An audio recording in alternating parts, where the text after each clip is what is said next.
how we perceive the world 1,000 years ago is different than how we perceive it today.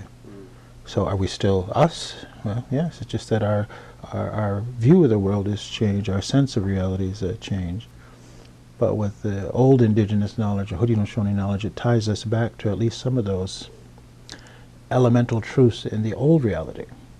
And then we're trying to see how do those still apply in this reality today. Even for myself, you know, growing up, I had multiple realities.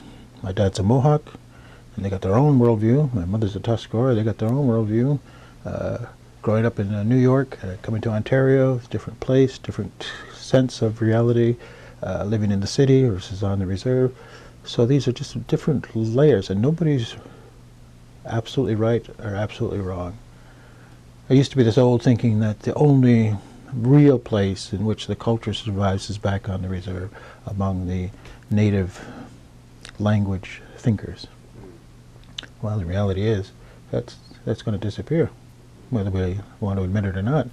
The majority of our people think in English, so the question then becomes, how has their realities changed? So I've spent my life trying to get ready to teach the English-thinking generation of Haudenosaunee people what the old reality was in English, because they have to be able to comprehend it.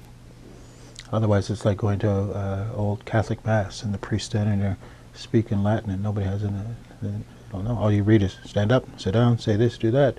You don't really get a feeling that they are expressing something deep within your soul. So there's a concern that I have that Haudenosaunee reality will become ritualized if we're not careful. So we have to turn that back into what are the day-to-day things that people do, the real things that people do, that determine who we really are.